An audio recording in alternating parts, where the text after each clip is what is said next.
veja o sentido, sabe, da dona da casa. Ele tirou a mulher da casa que ele morava com ela, levou para um outro lugar e levou a minha mãe para aquela casa que na cabeça dele devia ser a casa principal, sabe? Aí Dona Lindu para a casa principal. E aí minha mãe não aguentou, um ano depois separou. Parece que teve uma história que o senhor era meio levado. O senhor e o Frei Chico, que é o irmão mais velho que o senhor, vocês muito próximos, ele pediu para amarrar um barco, vocês não amarraram o barco e depois vocês ali tomaram umas chineladas ali. Foi isso mesmo ou não? Eu tenho impressão que foi a partir daí que a minha mãe firmou convicção de separar do meu pai. Meu pai tinha pedido para a gente olhar uma chata que ele tinha no Rio Caraú, ali perto da base aérea em Vicente de Carvalho. E eu e o Frei Chico fomos olhar. Acontece que nós tínhamos que atravessar o aeroporto. Chata é um barco, é isso? É um barco. Daqueles de remo, bem rudimentar. Não é nenhuma voadeira de hoje de alumínio, era de madeira mesmo. E nós fomos olhar. Acontece que nós tínhamos que atravessar o aeroporto e estava uma chuva muito forte. E eu e o Frei Chico ficamos com medo. E nós voltamos. Quando meu pai chegou, perguntou se a gente tinha ido ver o barco, nós falamos, fomos. Olha o que aconteceu. No dia seguinte, um amigo do meu pai, ao pegar a barca com ele para ir trabalhar, porque de Vicente de Carvalho você pegava a barca até o canal de Santos para ir trabalhar no armazém de café. Aí esse amigo falou para meu pai, ô Aristides, ontem um cara roubou o teu barco, eu vi um cara com o teu barco. Sabe? Aí meu pai chegou em casa, sabe, não teve conversa. Coitado do Frei Chico, estava trocado para ir para a escola. Meu pai pegou uma mangueira e deu-lhe uma surra que ele até fazia xixi nas calças. E quando meu pai veio pro meu lado, minha mãe entrou no meio, não deixou. E ele tinha dado uma mangueirada em mim e bateu na minha mãe. Então eu acho que essa foi a razão pela qual minha mãe então tomou a decisão de separar dele. Agora, presidente, voltando um pouquinho, o senhor viajou 13 dias num pau de arara para São Paulo. Primeiro, o que é um pau de arara e o que o senhor lembra dessa viagem? Olha, o pau de arara é um caminhão com uma tábua atravessada, feita de banco, que você vem sentado, não tem encosto, não tem nada. Você vem sentado numa tábua... E lotado. Sabe? E lotado. Ou seja, o que eu lembro? Eu lembro que eu coloquei uma camisa em Garanhuns e só fui tirar quando cheguei em Santos, 3 dias depois. Eu lembro que nós dormíamos muito pouco em alguma pensão porque não tinha dinheiro. Eu lembro que a minha mãe trazia um saco de farinha, trazia rapadura, meus irmãos mais velhos falaram que trazia queijo. Eu acho que não trazia, porque naquele tempo a gente não tinha dinheiro para comprar queijo. Você tinha e não sobrou para o senhor. E a gente dormia, ou seja, quando parava o caminhão numa cidade, a gente dormia ou na calçada ou embaixo do caminhão. Às vezes a gente acordava chovendo, tinha que correr para debaixo do caminhão, sabe? Mas é engraçado que hoje eu vejo isso, sabe, sem nenhum ressentimento, sem nenhuma mágoa de que era uma vida desgraçada. Não, era a vida que a gente levava. Que era possível ter naquela Foi importante a gente provar que não é a pobreza que leva uma pessoa apenas à bandidagem, ao crime. Ou seja, se você for pobre, mas tiver uma família estruturada e a família estiver vivendo harmonicamente, não há hipótese de alguém ser bandido. O problema, toda vez que a gente começa a analisar por que tem crime, por que tem droga, nós temos que olhar dentro de casa o que está acontecendo. Às vezes o problema está dentro de casa e a gente fica procurando culpado do lado de fora. E a Dona Lindu foi a grande liga dessa estrutura familiar. Eu lembro que o senhor menciona muito a Dona Lindu nos seus discursos, fala muito dela. Quais são as lições mais importantes que o senhor acha que aprendeu com a Dona Lindu para a vida e que contribuíram para o senhor chegar onde o senhor chegou, presidente? Veja, eu temo que eu esteja transformando a minha mãe numa coisa superior. Mitificando um pouco? Mas veja, tudo que eu falo da minha mãe é o fiel retrato que eu tenho da minha mãe, a imagem dela na minha vida. Não adianta amanhã chegar alguém e falar, não, mas ela não era tão boa como você fala.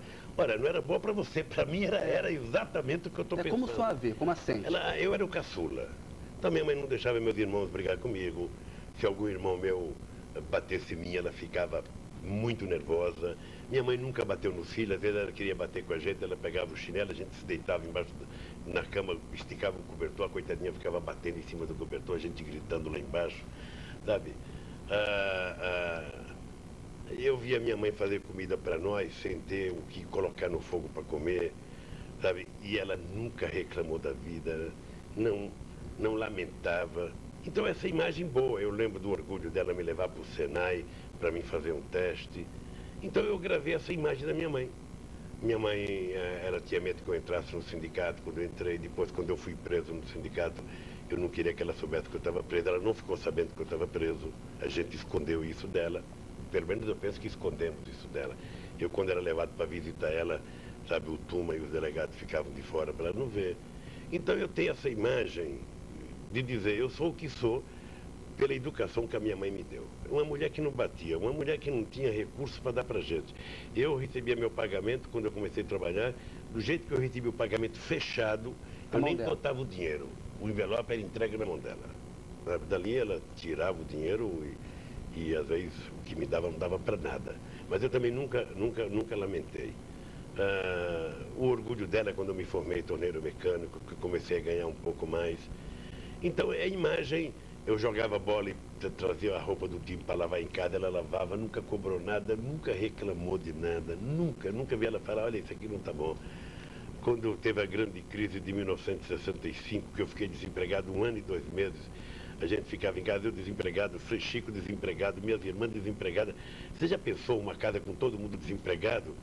De sábado e domingo você fica lá sem ter o que fazer, olhava para o fogão, não tinha nada para fazer.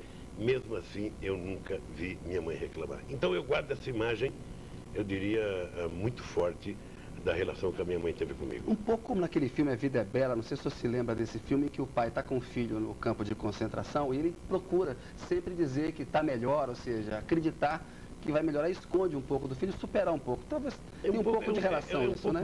É um pouco isso, ou seja, minha mãe, ela me protegia muito. Só para você ter ideia, quando eu fiquei viúvo em 1971, aí já era dirigente sindical. O primeiro casamento com o senhor com a Lourdes, não é isso? Então, a Lourdes morreu em junho de 71. Do que mesmo, presidente? Ela morreu de necrose hepática. Eu não sei. No hospital, estava grávida. Estava grávida, morreu ela e a criança. E eu aí fiquei construindo a ideia de morar sozinho. Eu falei, eu quero morar sozinho.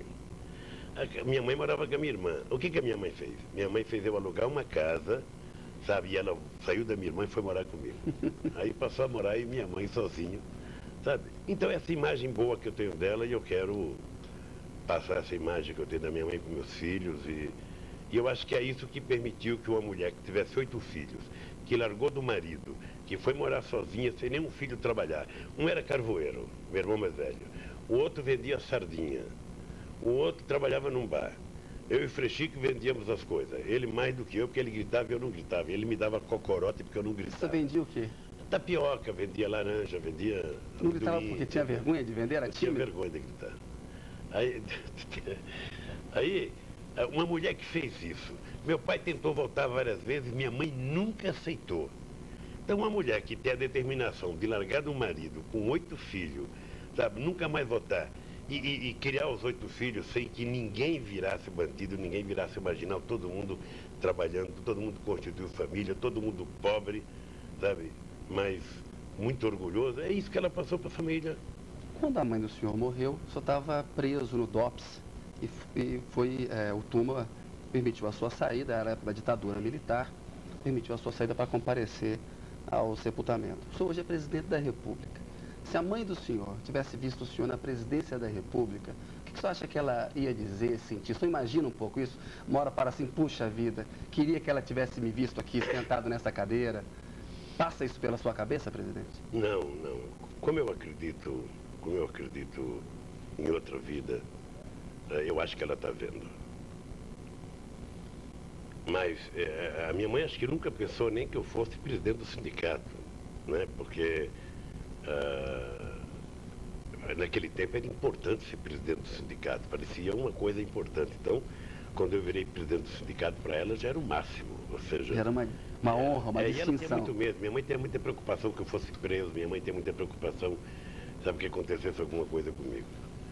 Eu acho que se ela tivesse visto eu ser presidente da República, seria o máximo para ela. Boa.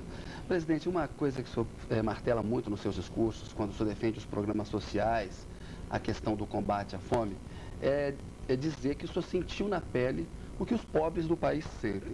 Naquela época, quando o senhor fala, não tinha comida para isso, no domingo, não tinha o que fazer. O senhor chegou mesmo a passar fome? Como é que foi essa sua experiência com pouco alimento, com não ter a carne, ou não tinha comida mesmo? Como é que era isso? Eu acho que eu tinha uma dor eterna no estômago. Eu tinha uma dor aqui do lado que eu achava que era fome.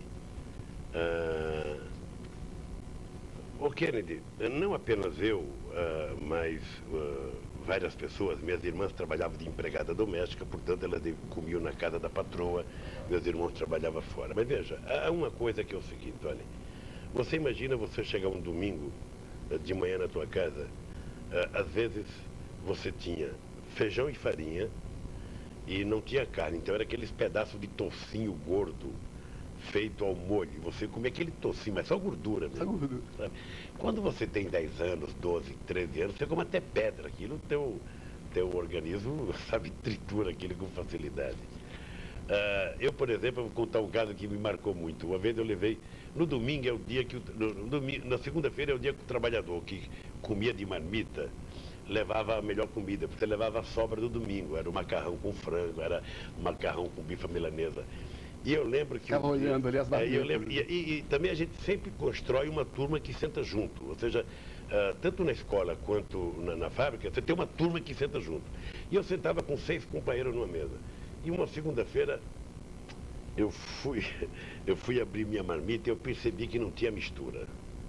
Era só feijão e arroz. Sem nada, mas nem um ovo frito. Então eu fechei a marmita e eu falei, eu estou sem fome, eu não vou comer. Porque eu estava com vergonha de comer na frente dos companheiros. Aí um filho da mãe do companheiro meu falou assim, ô Taturana, me dá tua mistura para mim. Taturana porque era apelido? Era apelido. Aí eu falei, não vou dar porque eu vou comer depois. Sabe? Mas na verdade eu não dei porque eu não tinha. Não tinha mistura para dar. Eu, por exemplo, ia levar água quando eu tinha 8 anos de idade, 9 anos, ainda em Santos. Meu pai fazia a gente levar água para outra mulher dele. Era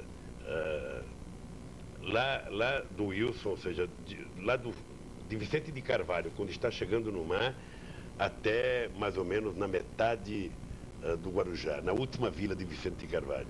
E a gente pegava um barril d'água de 200 litros com uma corda, sabe, e a gente puxava para levar água para casa da outra mulher do meu pai. E era terra de areia de praia, você sabe como que é, fica tudo mais pesado. E quando eu chegava lá, a outra mulher do meu pai me dava pão amanhecido. Aí eu adorava. E a minha mãe ficava muito nervosa quando ela com esse sabia. agrado. Não, quando ela sabia que eu tinha comido pão, sabe, dado pela outra. Eu não vou dizer o palavrão que ela falava, mas ela achava que eu não deveria aceitar pão. Então, eu acho que nós passamos muitas privações. Mas eu volto a repetir, eu quero dizer, tudo isso serviu de estímulo para a gente. Nunca houve a vontade de desanimar, sabe? E hoje, quando o senhor toma uma decisão como presidente da República, o senhor leva em conta essa experiência, ela salta a sua cabeça, não está definindo um programa social, o senhor lembra daquela época e fala, eu tenho que fazer isso porque eu conheço esse efeito concreto? Kennedy, o problema não é apenas que eu conheço, o problema é que eu sei de onde eu vim e sei para onde eu vou voltar. Ou seja, eu sei definir bem quem são meus amigos, quem são os eventuais amigos, quem são os amigos de verdade, quem são os amigos por interesse. Isso na minha cabeça, sabe, está muito demarcado, está muito trabalhado. Ora, e eu sei, e agora estamos provando isso, que na medida que você ajuda a parte mais pobre da população e que ela começa a comer e a consumir, melhora a vida de todo mundo, melhora a vida da classe média, melhora a vida da classe rica, melhora todo mundo. Os dados que foi publicado ontem numa pesquisa de uma empresa que mostra que no norte e no nordeste brasileiro, a classe D e E consumiram mais 5% do que a classe A e B do Centro-Sul em material de higiene. É uma coisa extraordinária. Significativo. É uma coisa que eu acho fantástica. Ou seja, então, eu acho que comer é sagrado. Se levantar de manhã, ter um cafezinho. Eu, por exemplo, passei até os 7 anos de idade, o café nosso era uma cuia de farinha com café preto. Fazia um mingau e comia. Eu vim conhecer pão já com 7 anos de idade. Arroz a gente só comia quando estava doente. Arroz era remédio. Sabe? Quando a mulher tinha tido um filho, então na quarentena ela comia arroz. Quando a gente estava com dor de barriga, alguma coisa assim, comia arroz. Mas não era todo dia. Todo dia era feijão com farinha. Era aquilo seco. E você ia colocando molho. Colocava molho. Aquilo ia ficando uma massa de cimento que você comia. Bom, na época era delicioso. Na época era fantástico. Eu lembro que a gente comia com a mão. Você fazia Aquela massa? pegava o feijão e a farinha, colocava o molho e você ia fazendo os quibes na mão. Você apertava assim. Sabe, tem gente que acha, pô, esse cara é grosseiro, esse cara... Eu acho fantástico lembrar isso da minha vida. O que eu acho falso é eu negar o que foi a minha vida. Mas eu comia aquele esquibe assim com a mão, fazia assim e colocava... Eu achava... Uma iguaria. Eu não como hoje, porque hoje o presidente tem que ter uma certa liturgia. Muito bem. Sabe? Presidente, o senhor foi o principal líder daquelas famosas greves do ABC no final dos anos 70, começo dos anos 80. Greves muito importantes para acelerar o final da ditadura militar. Naquela época, o senhor liderava a greve. O senhor imaginou que podia chegar a presidente da República, podia fazer carreira política? Ou essa consciência de ir para uma carreira política se deu ao longo do processo? Kennedy, eu sou um homem crente. Eu sou um homem que acredito muito num ser superior que toca a vida da gente, por bem ou por mal. Veja, eu nunca imaginei participar da vida política desse país. Eu tinha, em 78, veja, em maio de 78, eu tinha horror à política, horror. Eu até disse, não gosto de política e não gosto de quem gosta de política. Mas veja a contradição. Em 78, veja o que é o destino. Como é que foi essa transformação? Eu estava fazendo campanha por Fernando Henrique Cardoso. Para o Senado, em 1978. Por que eu fiz isso?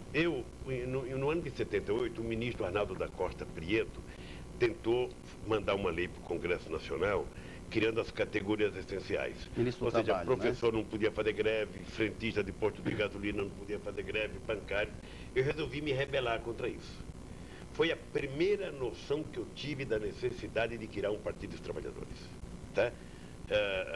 E aí comecei a falar fiz criar o movimento, aí veio as eleições, tinha o Montoro, tinha o Cláudio Lembo, nós fomos trabalhar para o Fernando Henrique Cardoso ser candidato ao Senado, aí depois veio o movimento para o PT, depois o PT, pronto.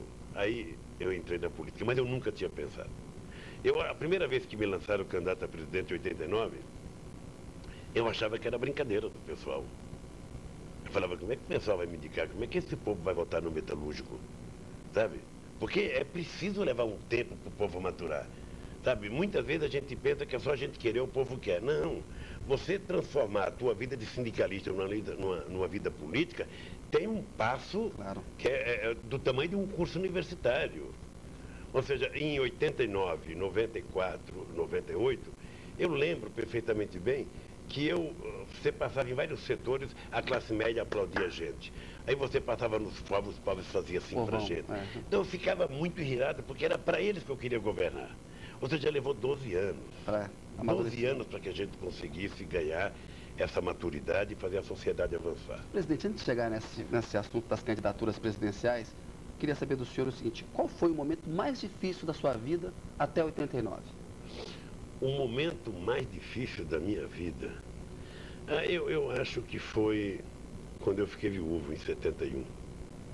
Eu tinha há 2 anos de casado e tinha levado a minha mulher para o hospital. Ela estava de 7 meses. E depois eu fui visitar ela e mandaram eu levar a roupa das crianças no dia seguinte.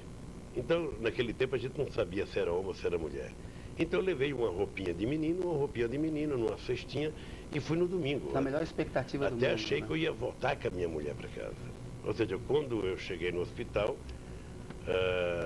o Hospital Modelo, lá na Brigadeiro Luiz Antônio, eu não sei se na época houve negligência, deve ter havido, porque pobre, filho de pobre ser tratado, nem sempre é tratado com o respeito que merece. Mas também não vou agora, depois de 50 anos, ficar falando. Aí quando eu cheguei lá, que eu fui perguntar, cadê minha mulher? Aí eu senti que a enfermeira, sabe, não teve coragem de falar. E chamou uma outra enfermeira. Aí eu falei, vim aqui, trouxe a roupa do meu filho e tal. Aí quando ela falou, olha, tua mulher morreu, minha criança morreu. Baque, né? Essas coisas, né, presidente, elas são muito difíceis, a gente perder os entes queridos. Perdi meu pai há pouco tempo também, há 2 anos até hoje dói. Enfim, perder na situação é pior ainda. Não tem nem muito o que falar. Não, mas aí foram 3 anos de muito...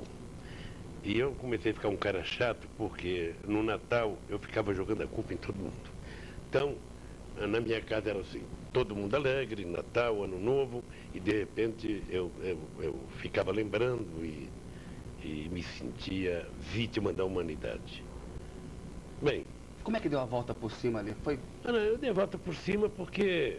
trabalho, em algum momento, eu ia no cemitério todo domingo. Eu ia todo santo domingo, durante 3 anos eu ia no cemitério levar flores. Aí chegou um dia que eu falei, peraí, pô. A vida continua, né? Aí depois apareceu a Marida na minha vida, nós namoramos 7 meses. A galega, como você falou, né? Apareceu a galega na minha vida, toda charmosa. Eu falei, é com essa que eu vou. Isso. Sabe? Primeiro eu tentei convencê-la. Aí a Marida também era viúva, ela tinha perdido o marido de forma mais trágica do que eu. Porque a Marida acho que tinha 3 ou 6 meses de casada quando assassinaram o marido dela. E ela ficou grávida do Marcos. Do Marcos. Sabe? Então... Só criou como filho, né? Então quando eu conheci a Marida, eu falava assim, bom... também eu tive uma coisa importante, eu nunca quis casar com uma pessoa nova. Eu queria casar com uma pessoa que tivesse a mesma experiência que eu tive. E Deus me ajudou a aparecer a Marida com o mesmo problema. Viúva, com filho. Aí foram alguns meses tentando convencer, sabe? Papo vai, papo vem, papo vai, papo vem. Até que nós começamos a namorar, casamos. E fizemos um pacto, ou seja, dia de finado a gente não vai no cemitério, sabe? Nem ela ia visitar o marido dela, eu ia visitar a mulher, ou seja, para a gente poder construir um futuro, né? E não ficar remoendo o passado. E foi isso.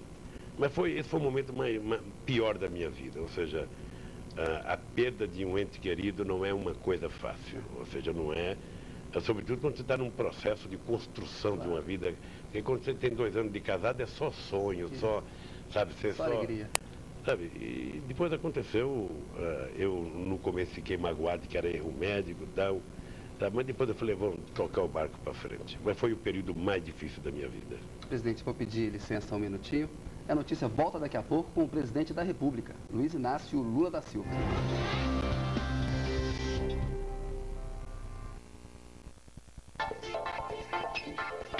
Rede. A palavra rede já passou por muitas transformações. Foi da rede que a gente conhece para a rede que a gente nem imagina. Foi da rede que vibra para a rede que informa, clica, pluga, fala. Virou a rede que transforma, a rede que interage, que comunica. Isso porque a TV não é mais uma caixa que fica em cima da estante. Ela se transformou, se tornou uma rede. A rede que você faz parte. A qualquer hora do dia ou da noite, seja na sala, no bolso, no escritório ou na rua. Porque ela é a única TV que nasceu na era digital. E há 10 anos deixa você em sintonia, ou rede. Rede TV. A primeira rede Full HD. A primeira rede 100% digital. A primeira rede a escolher uma apresentadora pelo público. A primeira rede. Em rede com você.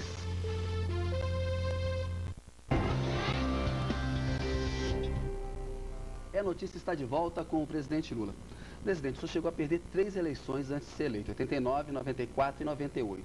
Em algum momento pensou seriamente em desistir de ser candidato à presidência da República? Nunca. Eu pensei em desistir em 89, quando no mês de julho saiu uma pesquisa publicada por um jornal que eu tinha caído de 3 para 2,75. Aí eu falei, pô, eu vou terminar a eleição devendo ponto pro Ibope, então deixa eu cair fora. Mas aí eu resolvi radicalizar um pouco o discurso e falar mais para a classe operária politizada, sindicalizada, aí fomos para o segundo turno. E hoje, Kennedy, eu dou graças a Deus ter perdido as eleições que eu perdi. Porque, no fundo, eu acho que cada eleição que eu perdia era uma lição, era um curso de pós-graduação que eu fazia para a próxima eleição. Se credenciou. E eu acho que eu cheguei na presidência mais preparado, um partido mais preparado, os aliados mais preparados. Então, eu também não me queixo.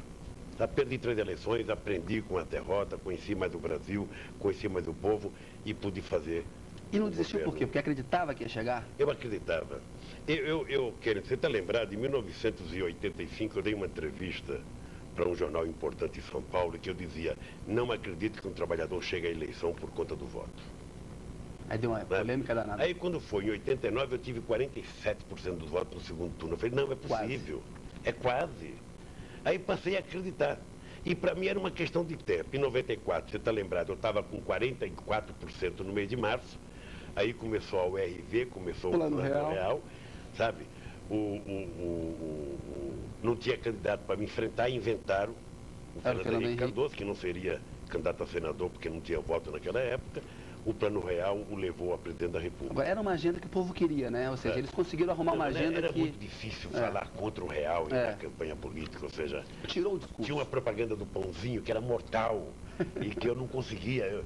Eu falava mal do Real, eu percebia que as pessoas não acreditavam no que eu estava falando. Mesmo assim, eu ainda tive 24% dos votos, que foi uma votação boa. E foi uma crítica equivocada do PT, porque o Real acabou dando certo, né, presidente? Mas é que de vez em quando a gente não aceita reconhecer mérito das pessoas. O dirigente sindical, ele faz uma pauta de reivindicação, muitas vezes ele não quer que o patrão atenda, para ele não ser chamado de pelego, pedir pouco. Então acho que o PT cometeu um erro de não apoiar o Real. Sabe, isso nos colocou em dificuldade na campanha. Em 98 foi outra campanha muito difícil, porque eu sabia o discurso, ou seja, o discurso do adversário era primeiro preparamos para depois fazer isso, eu sabia que ia pegar na opinião pública, mas tivemos 32% dos votos. E depois chegou a minha vez. E política, quando chega a vez, Kennedy, pode acontecer o que acontecer. Eu nunca, em 2002 e 2006, eu nunca me passou pela cabeça não ganhar as eleições. Nunca. Eu tinha a tranquilidade de alguém que sabia que ia ganhar as eleições. E o que sentiu em 2002 quando chegou naquele posto que... Olha, hoje eu posso contar. Ou seja, eu passei algum tempo, que eu acho que é que o Obama está sentindo agora. Sabe? Eu passei algum tempo em que eu deitava lá no Alvorada, eu me beliscava, eu falava, ô Marisa, será que nós estamos aqui mesmo? Será que... Porque demora. Ô, gente, o que nós fizemos no Brasil foi uma coisa estrondosa, não tem exemplo no mundo. Sabe, você tinha o exemplo do Valeta, que terminou sendo um fracasso. Por quê? Numa situação totalmente... Porque o Valeta não tinha partido, porque o Valeta foi eleito presidente, sabe, numa coisa de igreja, numa coisa de fim, sabe, do comunismo na Polônia. Não era uma coisa estruturada. E você sente que você precisa ter estrutura quando você ganha. Você precisa ter partido. Você precisa ter quadros. Você pode ganhar. Você pega o Collor como exemplo. Um dia desse eu perguntei para o Collor, e montar o governo? Ele falou, foi muito difícil, porque ninguém queria ser. Ninguém queria ir para o governo. Convidou o PSDB, o Mário Covas se recusou, né? É uma coisa complicada. Então, quando eu cheguei, eu já tinha muita gente que era prefeito, já tinha tido gente que era secretário, já tinha tido gente que era governador.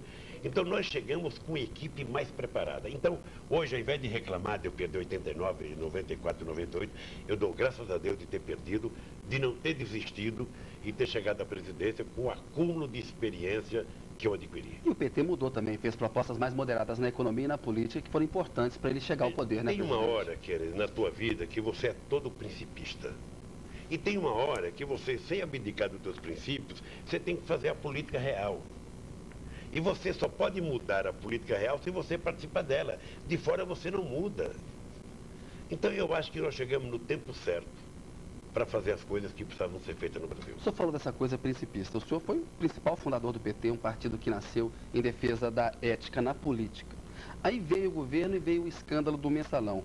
O poder, presidente, não corrompeu o PT? Não. Não, veja, primeiro você não pode confundir o PT, que é um partido, o maior partido de massa da história desse país, com o erro que alguma pessoa possa ter cometido. É preciso separar isso. A segunda coisa é que eu acho que você é muito novo, e eu ainda pretendo viver muito tempo. Essa história do mensalão ainda vai ser esclarecida. Mas o senhor diz que não aconteceu o mensalão. Agora, deputados da base aliada do governo foram ao Banco Rural, receberam recursos na boca do caixa, que o Marcos Valério repassou para o PT, ou seja, o PT pagou partidos aliados. Não ficou provado aí, até com o uso do Banco do Brasil na VisaNet, não ficou provado aí, presidente, que teve uso de dinheiro público? Eu tenho uma tese. Diga. Eu tenho uma tese. A primeira que não está provado que é o uso de dinheiro público. Segunda é que confundiu. VisaNet não prova Segunda é que confundiu. Diga. Segunda é que confundiu. Sabe, dinheiro de campanha eleitoral com mensalão. O que aconteceu, Ken, foi muito simples. Nós tínhamos uma CPI do Correio, que tinha 3 mil reais, sabe, que um cidadão do Correio tinha praticado corrupção. O que se transformou aquela CPI do Correio? Você que é jornalista, se transformou numa CPI do PT. Mas veio o uma Marcos CPI Valério, do Batalhão. presidente. Veja. O Marcos Valério é um personagem. O Marcos Valério não vem do PT. Ele vem de muitas outras campanhas que você sabe. Mas isso, desculpa. Agora, nem isso eu culpo, porque tudo está para ser julgado. Claro, está no Supremo Tudo Tribunal para ser julgado. Federal. Então, o presidente da República não pode dar palpite nessa coisa. Eu só acho que como você é muito novo, e eu sou muito novo, ainda pretendo viver mais uns 20 anos, tenho 64. Você falou outro dia que ia chegar ao 100 do Niemeyer. Não sei, também eu não quero atrapalhar o lugar de outro. Sabe, no fundo, a gente vai desvendar esse mistério. Eu acho que tem um mistério que foi a tentativa de golpe no governo. Mas, eu comecei a ler a história, não é comecei a ver. isso? Não é conspiratório. O delúbio, não é conspiratório Marcos porque eu não falei. Não é conspiratório porque na época eu não falei que era golpe. Você nunca me viu me queixar disso. Eu enfrentava isso com a maior naturalidade possível. Eu tinha consciência, sabe, das coisas que poderiam ter acontecido. E eu acho que dinheiro para ajudar partido em campanha eleitoral foi colocado como se fosse mensalão, uma prática que tinha sido denunciada em 98 por conta de aprovar o projeto de reeleição. A gente esquece com muita facilidade. A CPI, a compra de votos, que não aconteceu, né? Mas Não houve a CPI. Mas o PFL naquela época matou o assunto expulsando 2 deputados. Um deles, o companheiro João Maia, que foi fundador do PT. Então eu não vou entrar nesse assunto porque também está sendo julgado e vamos esperar que a justiça julgue as coisas todas. Agora, tem uma coisa que virou um bordão aí na imprensa. O Lula não sabia ou não sabia. Por que um presidente não pode saber? Porque existiu um personagem real. Existiu o Marcos Valério, existiu o delúbio, houve empréstimos que não contabilizados, ou seja, Caixa 2, que é crime eleitoral, né, presidente? Como que é possível o presidente não saber? Veja, deixa eu lhe falar uma coisa. Você, quando está na cozinha com a tua mulher comendo e o teu filho está no quarto, você sabe o que ele está fazendo? Não, claro que não. Você não sabe. E tão pouco as pessoas contam para você se estiverem fazendo coisas erradas. Eu digo sempre o seguinte, se as pessoas estiverem fazendo coisas certas, eles vão para a festa e fim de papo. Mas quando faz coisa errada, todo mundo tenta esconder. Tudo que foi feito poderia ser feito publicamente, contabilizado, dado entrada do dinheiro no partido. E por que não foi feito? Porque venderam facilidade, gente comprou facilidade e está pagando por isso. Mas como eu acho que o julgamento vai se dar e ainda muita coisa vai acontecer, vamos esperar. Eu já te disse uma vez e vou te dizer, eu vou, depois que deixar a presidência, eu vou querer me inteirar um pouco mais disso. Porque como presidente eu não posso ficar futucando, mas eu quero saber porque eu acho que foi a maior armação já feita contra um governo. Mas que o Roberto não Jefferson... deram passo adiante. Não quero nem discutir o Roberto Jefferson, não quero nem discutir o porquê que ele levantou a questão do mensalão. Sabe? Não quero nem discutir, porque quando eu não for presidente eu vou discutir isso com você com mais tranquilidade. Mas como presidente eu quero me guardar para não ficar utilizando o cargo de presidente para levantar minhas teses, que é muito desagradável isso. Mas um dia nós vamos conversar sobre isso. Falta só um ano para deixar a presidência. Mas não é grave, o presidente da República tem uma desconfiança, não é importante que ele vá fundo? Não, o presidente da República, se tiver desconfiança, ele fica quieto. Por quê? Ele tenta mandar apurar. E como o processo está sendo apurado, o presidente da República fica lá. Está na justiça. O presidente da República não é policial, não é investigador, não é da CGU, não é do Tribunal de Contas, não é do Ministério Público. Então, sabe, se a coisa está sendo investigada, o presidente aguarda. Isso é o que manda o bom senso. Presidente, na época do mensalão, o senhor recebeu propostas de desistir da reeleição, até de renunciar ao mandato? Não, pior é que eu acho que esse era um dos objetivos. Era de tentar... Enfraquecer politicamente? O Kennedy, pega a história do Juscelino. Pega a história do Getúlio. O Getúlio governou esse país 15 anos com mão dura, com 4 de democracia se matou. Pega a história do Juscelino. Pega o que faziam com o Juscelino nesse Congresso Nacional, sabe, na imprensa, para depois você notar que 50 anos depois ele foi transformado em herói nacional. Ora, porque tem uma parte da elite política empodrecida nesse país que não estava habituada à alternância de poder. E eu sou alternância de poder.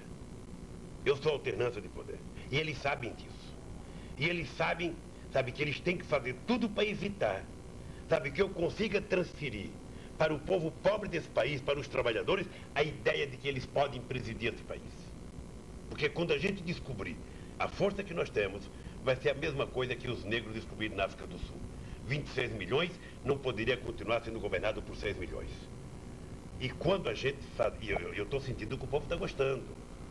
Eu estou sentindo que o povo está descobrindo. O senhor é um presidente popular, claro. Eu vou num catador de papel e eu falo para eles, vocês podem chegar a presidente da República. Não por ser catador de papel, porque vocês têm que se preparar para chegar lá. Acabar. Ninguém disse que o país tem que ser presidido por alguém que tem diploma universitário, por alguém que é fazendeiro, por alguém que é empresário. Eu também não quero que o Brasil seja presidido por alguém que não conheça nada. Mas esse país já teve presidente que não conhecia nada de país. Nada. Eu não vou citar nomes aqui, mas tem presidente que não conhecia mais do que a Vila Maria em São Paulo. E foi presidente da República. E não dá certo. Então, a minha tese é essa. Houve uma tentativa de truncar a caminhada de um segmento social nesse país. Mas alguém não fizeram por medo. Não fizeram por medo. Porque eles não tinham conta do que poderia acontecer neste país. Então, eu me coloquei tranquilo o tempo inteiro. Você nunca me viu fazendo desaforo para ninguém. Nunca acreditei em ninguém. Muitas das coisas que eu tenho entupido aqui para falar, eu só posso falar quando eu deixar a presidência da República, que aí eu sou um cidadão comum, sabe? Não tenho nenhuma proteção, não tenho a democracia geral da União, não tenho nada. Primeira entrevista vai notícia em 2011. Eu não sei se será a primeira, porque eu quero descansar um pouco. Mas pode ficar certo que eu tenho coisas para falar. Me coloca na fila, então. Sabe? Primeiro da fila. E vou falar. Tá bom. Sabe? Mas alguém fez alguma proposta concreta para o senhor de renunciar ao mandato ou de ser reeleito? Não. Nunca tiveram coragem de fazer. Nunca. O senhor nunca somente uma vez foram me dizer o seguinte: Lula, é preciso tomar cuidado que eles estão preparando o impeachment. Eu disse para o interlocutor: olha, diga para quem você quiser dizer que na luta política eu aceito qualquer coisa. Mas se mexer 1 milímetro na institucionalidade desse país, eles não sabem o que vai acontecer nesse país. Eles não sabem. Quem era esse interlocutor? Sabe? Não pode falar? Era da oposição? Fonte, a gente tem que guardar, meu filho. Invocando a Constituição, tá certo. Presidente, são quase 7 anos de governo. Qual que o senhor acha que vai ser a fotografia histórica do seu governo? Como que o senhor gostaria de ser lembrado no futuro? Mas eu não posso reivindicar o direito de ser lembrado, ou seja, no fundo... Mas a fotografia? Veja, eu acho que a fotografia que nós vamos carregar é o estado, sabe, de graça que o Brasil está vivendo. O Brasil melhorou, os pobres melhoraram, sabe? Há um avanço em todas as áreas desse país. Então eu acho que o conjunto disso é que vai dar uma fotografia do que foi o governo Lula. Não apenas eu, mas meus companheiros que trabalharam no governo, vocês que cobriram, ou seja, vai ter um momento em que essa pintura que é feita a cada dia, a cada hora, a cada gesto, a cada discurso, a cada decreto, a cada lei que eu sanciono, vai ter hora que tudo isso vai ser colocado numa única tela e a gente então vai ter a cara do governo Lula. Em 2009 o Brasil superou a mais grave crise econômica da história recente. Mas lá atrás, quando o Lehman Brothers quebrou em setembro, aquele final de ano que veio aquele número de desemprego alto, os empresários ameaçando demitir, a Vale demitindo, o senhor achou que aquilo podia comprometer o final do seu mandato, se o senhor terminar mal o governo, aquela maldição de que o segundo mandato é pior do que o primeiro, que no seu caso não está se confirmando? Veja, primeiro, eu tinha clareza que o segundo mandato não seria pior depois do PAC. Antes da gente fazer o PAC, esse era o meu medo, e eu dizia para muita gente que eu não queria ser candidato à reeleição, porque eu tinha medo do segundo mandato.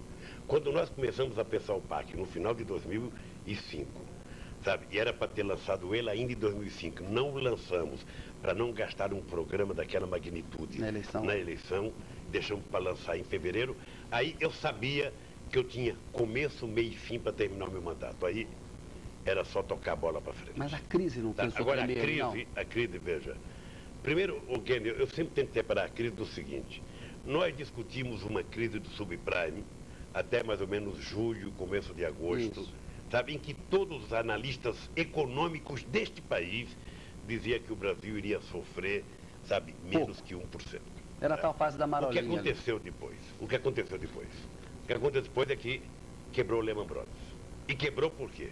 Porque possivelmente se o presidente Bush, antes do banco quebrar, tivesse colocado 60 bilhões de dólares no Lehman Brothers, ele não tinha quebrado. E ele não quebrando, não teria a crise financeira que nós tivemos. O senhor não teria deixado de quebrar o Lehman Brothers, nem a GM? Não deixaria, sabe por quê? Porque o prejuízo de você deixar quebrar é pior do que o prejuízo de você salvar. Ou seja, quando você está com uma gripe, vai no médico logo, não deixa virar pneumonia. E eles permitiram que virasse uma pneumonia.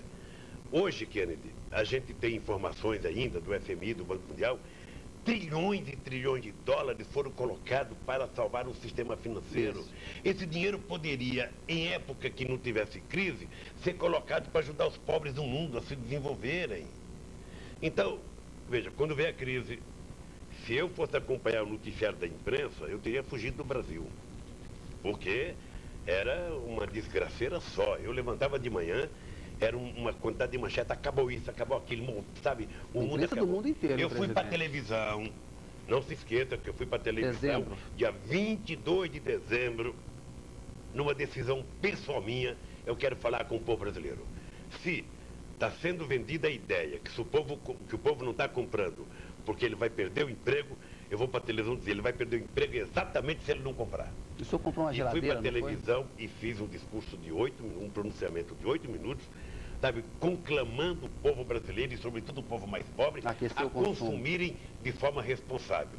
Que ninguém fizesse dívida superior ao que pudesse pagar, mas que comprasse. Porque se não comprasse, a fábrica não ia produzir, a loja não ia vender, ele não ia ter emprego.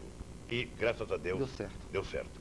E hoje, Kennedy, veja, já é reconhecido pela imprensa brasileira, é reconhecido pelos empresários brasileiros, é reconhecido pelos sindicalistas brasileiros, é reconhecido, sabe, em Londres, em Nova York,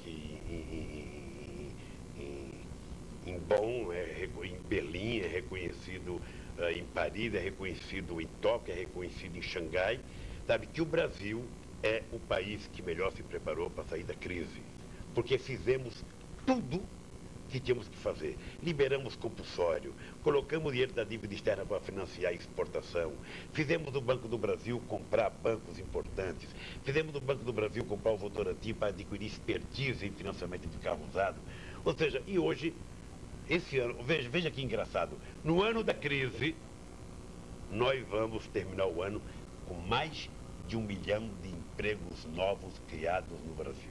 Perfeito, presidente. O nosso tempo está acabando. Eu queria falar rapidamente com o senhor de algumas coisas ainda. É o seguinte, o senhor disse em entrevista para a Folha de São Paulo no mês passado, ao explicar ali a necessidade de fazer alianças para governar a realidade política, que não dá para governar fora dos partidos que têm isso, usou uma expressão de que se Jesus fosse eleito presidente do Brasil e Judas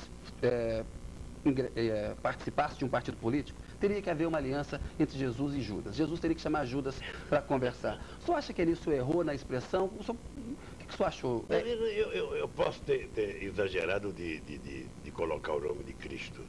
Agora, não tem simbologia para o povo entender melhor o que eu falei do que utilizar o nome de Cristo e de Judas.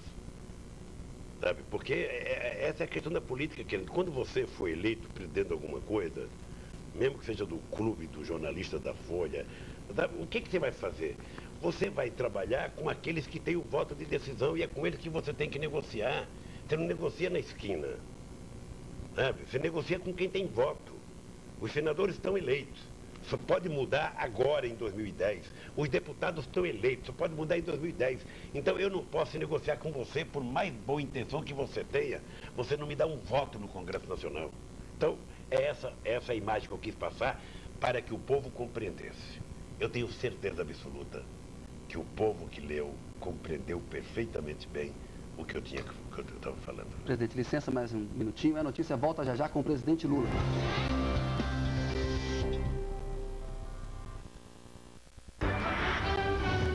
Hoje. 1, 2, 3, o São Paulo vai pegar! Eu não entendi o que ele falou. Pablo, qual é a música, Pablo? Creu, creu, creu. Vocês viram isso? Eu tô te precisando. Você não deve estar entendendo nada. Ai, Emílio. Hoje, 9 da noite, Pânico na TV.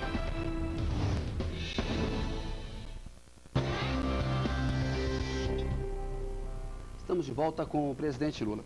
Presidente, o ex-presidente Fernando Henrique Cardoso escreveu um artigo recente dizendo que o senhor lidera uma espécie de governo aí, que é um subperonismo e um governo de autoritarismo popular. Ele fala que há hoje uma aliança que envolve interesses do Estado, grandes sindicatos, grandes empresas. Você está acusando o senhor de ser autoritário, de ser um caudilho. Como que o senhor responde a essa crítica? Minha mãe dizia que macaco senta em cima do rabo e fica olhando o rabo dos outros, né? Eu acho que o ex-presidente deveria olhar o que ele fez. Ele deveria olhar as alianças que ele fez para aprovar a reeleição. o estabelecimento de uma promiscuidade entre o Congresso Nacional e o Poder Executivo. Deveria olhar o processo de privatização que ele fez e não ficar julgando. Agora, veja, eu também... Mas não é parecido com o que o senhor fez? A relação com o Congresso não é parecida? Eu também não fico preocupado com as críticas do ex-presidente, porque eu sinto um poço de mágoa. Eu, às vezes, sinto que ele não fala mais com a inteligência, ele fala muito mais com o estômago, com o fígado, ou seja...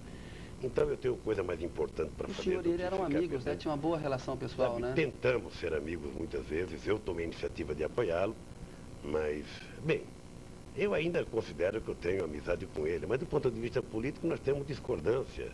Sabe, ele não se conforma, ele e outras pessoas, de ver um peão chegar aqui e fazer mais do que ele. Isso é duro para o intelectual. Presidente. Sobretudo se o intelectual é vaidoso. É duro. Porque tudo que eles esperavam era um fracasso absoluto. Você está lembrado do que diziam de mim? O Lula é um estrangeiro, não fala nem inglês, sabe? E depois o Brasil ter o respeito que tem, sabe, no mundo hoje, não é porque eu sei falar inglês, é porque eu sei me respeitar. E sei respeitar os interesses desse país. Quero que o senhor comente outra crítica ao senhor feita pelo Caetano Veloso. Ele diz o seguinte: Marina é Lula e Obama ao mesmo tempo. Ela é meio preta, é cabocla, é inteligente como Obama. Não é analfabeta como Lula, que não sabe falar, é cafona falando grosseiro. O que o senhor achou dessa declaração do Caetano Veloso? Olha, a minha resposta ao Caetano eu dei ontem à noite. Ontem à noite eu cheguei em casa e ouvi... Na última terça-feira à noite. E ouvi o CD do Chico Buarque, o Chico Político. Aí foi a resposta que eu precisava para mim mesmo. Agora, presidente, a oposição se queixa muito de que o senhor não reconhece avanços do governo do Fernando Henrique e que medidas que ele tomou no governo foram importantes para o sucesso do governo do senhor. E o senhor fala assim, nunca antes neste país, que é uma coisa inaugural, parece que o Brasil começou com o Lula. É uma crítica que a oposição faz. Não, não é isso. Todo mundo sabe que é isso. Quem levanta esse negócio de que parece que o Brasil começou comigo, sabe, é porque não entende nada do que está acontecendo, Kennedy. É porque é inacreditável, Kennedy. Você sabia que nunca um presidente da República se reuniu com os reitores deste país, Kennedy? Você sabia que pela primeira vez na história do Brasil, eu sou o único presidente que me reúno com todos os reitores todo ano? Eles tinham medo. Nem os presidentes, nem os ministros da educação. Pela primeira vez na história desse país, nós já fizemos 57 conferências. Vai ter a última de comunicação agora em dezembro. Então, quando eu falo pela primeira vez, hoje não sou eu que falo mais, são as pessoas que falam. É porque nós estamos fazendo coisas que habitualmente não se fazia no Brasil. Sabe? Eu até mandei tirar no meu discurso tudo o que tinha 2002. Eu só quero colocar agora 2003, para não ficar lembrando.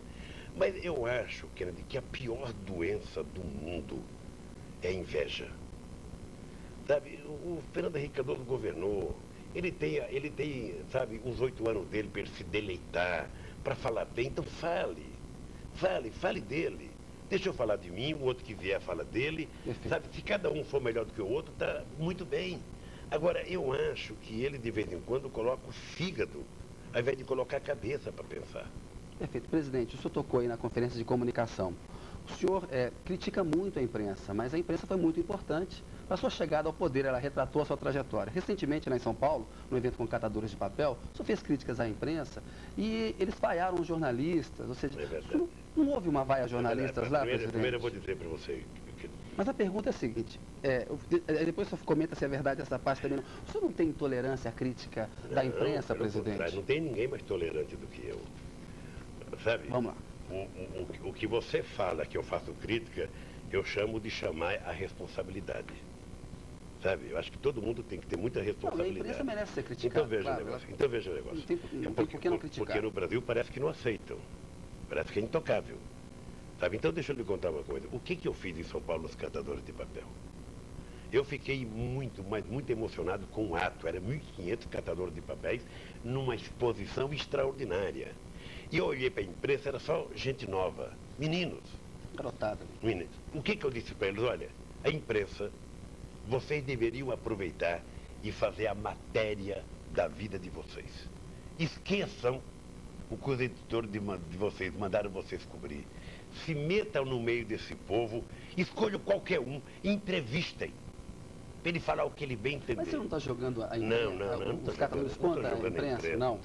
Eu estava querendo Não tem esse risco, levantar presidente? a altivez da imprensa, a criatividade da imprensa, sabe, para que ela pudesse fazer uma matéria extraordinária.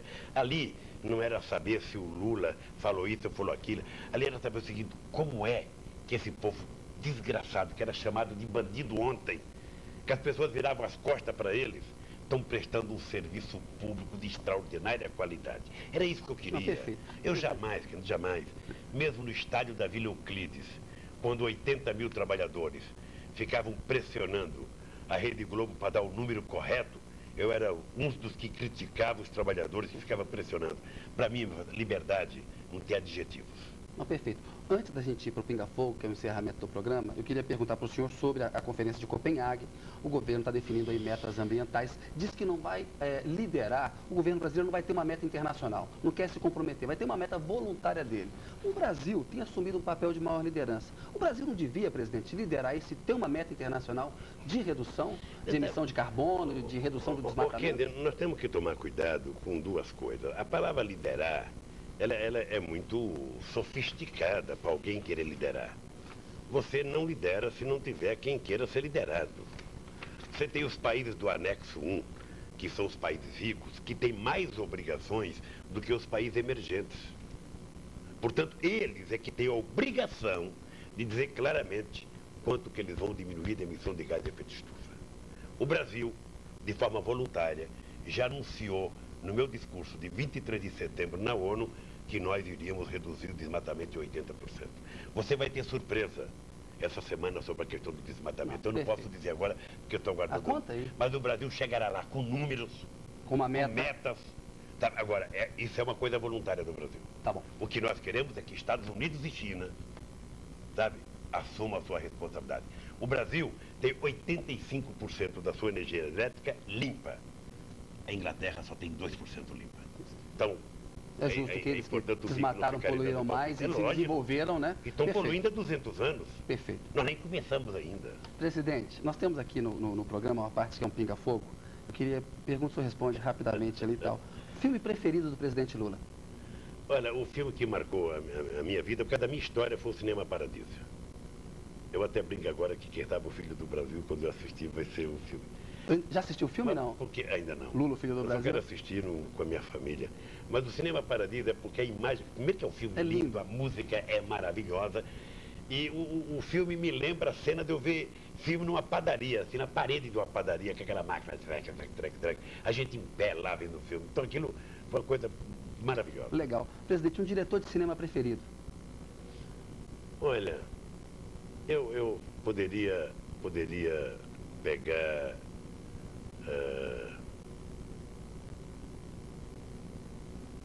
o Clint Eastwood, porque é engraçado, porque ele é um artista que não tem grande destaque, mas daqui a pouco o cara ganha Oscar como diretor, Oscar como... Sabe, eu acho que aquela história daquela moça que luta boxe é uma história... Menina de Ouro. É uma história tão simples, ou seja, que ele conseguiu fazer um belo filme. É lindo o filme. Sabe? A gente chora pra diabo. Um ator preferido? Brasileiro? Ou estrangeiro? Se for brasileiro, eu vou dizer Antônio Fagundes. Perfeito. Tá valendo. Uma atriz preferida do presidente Lula?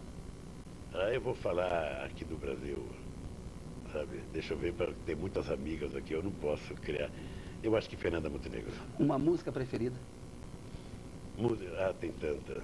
Mas eu tenho uma que eu adoro muito, que é Triste Partida, de Patativa do Assaré, cantada pelo Luiz Gonzaga, que marca muito a minha vida. Sabe um trechinho ou não? Não, mas eu não vou cantar. Não, mas fala. Tem a voz do Zé Alencar. O Zé Alencar é uma da família que sai do Nordeste, sabe? E vem para o Sul. O cantor preferido do presidente Lula?